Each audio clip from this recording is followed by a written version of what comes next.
Conselhos aos professores, pais e estudantes. Capítulo 50. O perigo nas diversões. Recentes experiências em nossos colégios e sanatórios levaram-me a apresentar novamente instruções que me foram dadas pelo Senhor para os professores e os alunos de nossa escola de Currambong, na Austrália. Em abril de 1900 foi designado na escola de Avondale um feriado para os obreiros cristãos. O programa do dia incluía uma reunião na capela pela manhã, reunião em que eu e outros falamos aos alunos, chamando-lhes a atenção para o que Deus operara no estabelecimento dessa escola e para seu privilégio e oportunidades como estudantes. Após a reunião, o restante do dia foi passado pelos alunos em várias brincadeiras e esportes, alguns dos quais eram frívolos, rudes e grotescos. Na noite seguinte, parecia-me estar assistindo às partes do programa da tarde. A cena foi-me claramente mostrada, sendo-me dada uma mensagem para o diretor e os professores da escola. Foi-me mostrado que nas diversões daquela tarde na escola, o inimigo obtivera a vitória e os professores haviam sido pesados na balança e achados em falta. Senti-me grandemente aflita e preocupada ao pensar que os que se achavam em posições de responsabilidade abrissem a porta e, por assim dizer, convidassem o inimigo a entrar, pois assim o haviam feito ao permitir as partes que tinham tido lugar. Como professores, deviam ter se mantido firmes, não dando lugar ao inimigo em qualquer sentido que fosse. Com o que consentiram, mancharam seu registro e entristeceram o Espírito de Deus. Os alunos foram animados em uma direção cujos efeitos não se anulariam facilmente. Não há termo à senda dos vãos divertimentos, e todo passo dado nela é um passo dado em vereda não trilhada por Cristo. Esta introdução de planos errados era mesmo aquilo contra que se deveriam ter ciosamente guardado. A escola de Avondale foi estabelecida não para ser semelhante às escolas do mundo, mas para, como Deus revelou, ser uma escola modelo.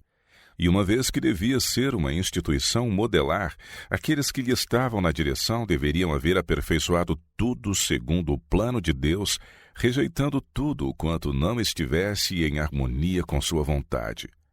Houvessem os olhos dessas pessoas sido ungidos com um colírio celestial e teriam compreendido que não podiam permitir a parte que teve lugar à tarde sem desonrar a Deus.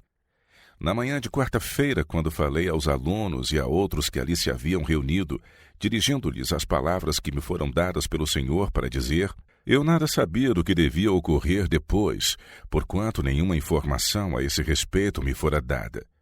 Como podiam os dirigentes da escola harmonizar com as palavras proferidas o procedimento que se seguiu, o qual era de modo a tornar de nenhum efeito as instruções que lhes acabavam de vir da parte de Deus? Não estivessem grandemente obliteradas suas percepções e teriam compreendido que essas instruções constituíam uma repreensão a toda conduta semelhante. Senti profundamente a importância das palavras que o Senhor me deu nessa ocasião para os professores e os estudantes. Essas instruções apresentavam aos alunos deveres da mais elevada ordem, e apagar pelas diversões em que tomaram parte depois, as boas impressões produzidas era virtualmente dizer: não queremos teu caminho, ó Deus, queremos nosso próprio caminho, queremos seguir nossa própria sabedoria. Durante a noite fui testemunha do que se realizara nos terrenos da escola. Os alunos que tomaram parte na grotesca pantomina apresentada representaram a mente do inimigo, alguns por maneira deveras imprópria. Foi-me apresentada uma visão das coisas, visão em que os alunos estavam jogando partidas de tênis e de cricket. Foram-me dadas então instruções quanto ao caráter dessas diversões. Elas me foram mostradas como uma espécie de idolatria, como os ídolos das nações. Havia no campo de esportes mais que espectadores visíveis. Satanás e seus anjos ali estavam, produzindo impressões nas mentes humanas. Anjos de Deus que ministram aos que hão de herdar a salvação também se achavam presentes, não para aprovar, mas para dar sua desaprovação. Sentiam-se envergonhados de que tal exibição fosse apresentada por professos filhos de Deus. As forças do inimigo obtiveram decidida vitória, sendo Deus desonrado. Aquele que deu a vida para purificar, enobrecer, santificar os seres humanos, foi ofendido com o que ali se fez. Ouvindo uma voz, volvi-me a ver quem falava comigo. Então, digna e solenemente, disse alguém: é esta a celebração do aniversário da fundação da escola? É esta a oferta de gratidão pelas bênçãos que ele vos tem concedido? O mundo faria nesta comemorativa ocasião uma oferta tão aceitável como essa. Os professores estão praticando o erro repetidas vezes cometido. Deviam aprender sabedoria das experiências do passado. O mundo descuidoso, destituído de piedade, pode outorgar abundância de tais ofertas, e de maneira muito mais aceitável. Volvendo-se para os professores, ele disse: cometestes um erro cujos efeitos difícil será neutralizar. O Senhor Deus de Israel não é glorificado na escola. Se nesta ocasião o Senhor permitisse findar a vossa vida, muitos estariam perdidos, eternamente separados de Deus e da justiça. A consequência de um desvio do direito. Essas coisas são a repetição do procedimento de Arão, quando, junto ao Sinai, permitiu o princípio do erro, consentindo entrar no acampamento de Israel o espírito de orgia e vulgaridade. Moisés estava no monte com Deus e Arão tinha ficado com o cargo do povo. Ele manifestou sua fraqueza, não ficando firme contra as propostas desse povo. Poderia haver exercido sua autoridade, impedindo a congregação de proceder mal. Mas da mesma maneira que no lar falhara quanto aos filhos, manifestou deficiência de administração no governo de Israel. Sua fraqueza como general foi revelada nesse desejo de agradar o povo, mesmo com sacrifício de princípios. Perdeu seu poder de comando justo na primeira permissão que deu, consentindo que fossem em direção contrária às ordens de Deus nos mais insignificantes pormenores.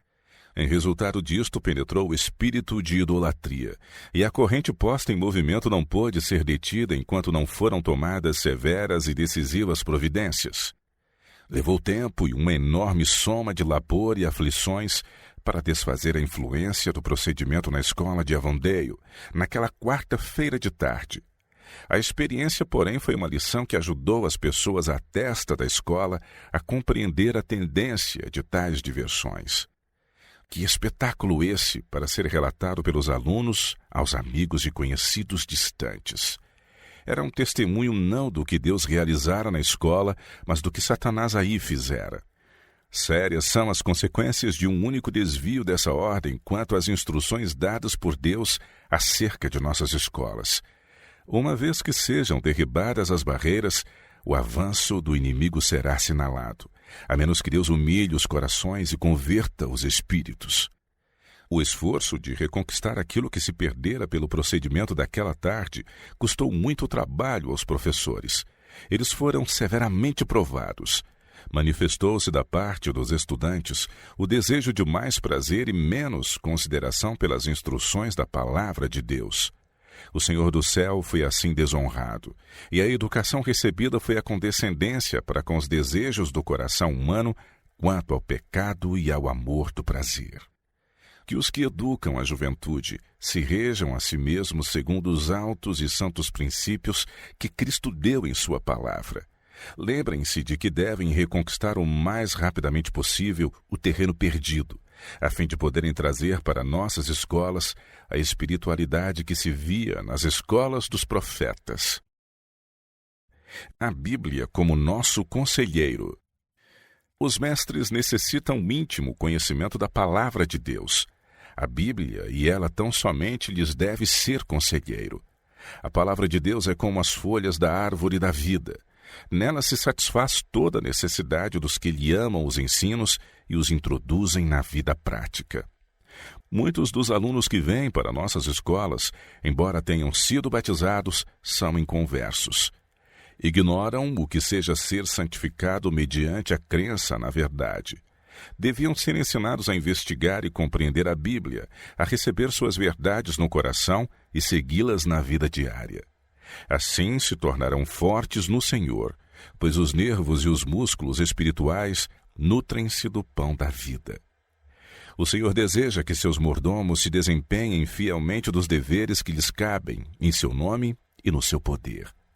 Crendo na palavra e agindo sobre os ensinos da mesma, poderão avançar vitoriosos e para vencer. Mas quando os homens se apartam dos princípios da justiça, concebem elevada opinião acerca da própria bondade e aptidões, exaltando-se inconscientemente a si mesmos. O Senhor permite que essas pessoas avancem sós, sigam os próprios caminhos. Dá-lhes então ensejo de se verem a si mesmas tais como são e de manifestar a outros sua fraqueza. Está buscando ensinar que a vereda do Senhor deve ser sempre estritamente seguida, que sua palavra deve ser tomada ao pé da letra e que os homens não devem imaginar e planejar segundo o próprio discernimento, sem consideração para com seu conselho. Nossas escolas devem ser como as escolas dos profetas. Nelas se devem estudar diligentemente as verdades bíblicas. Sendo devidamente postas perante o Espírito e consideradas com reflexão, essas verdades darão aos alunos o desejo daquilo que é infinitamente mais elevado que as diversões mundanas. À medida que eles se aproximarem mais de Deus, tornando-se participantes da natureza divina, os entretenimentos de origem terrena diminuirão de vulto, dissipando-se em fumo. O espírito dos alunos tomará a mais elevada direção, e contemplando o caráter de Jesus, esforçar-se-ão por ser semelhantes a ele. Ocupação útil e prazer egoísta. Em lugar de prover diversões que apenas distraem, deviam-se tomar providência para proporcionar exercícios que tenham utilidade. Os alunos são enviados a nossas escolas a fim de receber educação que os habilite a sair como obreiros na causa de Deus. Satanás quer levá-los a crer que as diversões são necessárias à saúde física, mas o Senhor declara que a melhor maneira de obtê-la é fazerem eles exercício físico mediante o serviço manual, deixando que a ocupação útil tome o lugar do prazer egoísta. O desejo de divertimento, quando com ele se condescende, desenvolve em breve o desgosto pelo exercício útil e saudável do corpo e da mente. Exercício este que tornará os estudantes eficientes em se ajudarem a si mesmos e aos outros. Deus concede talentos aos homens não para que fiquem sem uso, ou sejam empregados para a satisfação do próprio eu, mas para que sejam empregados para benefício dos outros. Deus assegura aos homens o dom do tempo, com o desígnio de promover-lhe a glória. Quando esse tempo é usado em prazer egoísta, as horas assim passadas são perdidas por toda a eternidade. Nossa juventude deve ser circundada de sãs e enobrecedoras influências. Eles devem ser conservados no amor da verdade. Elevada deve ser a norma posta perante eles.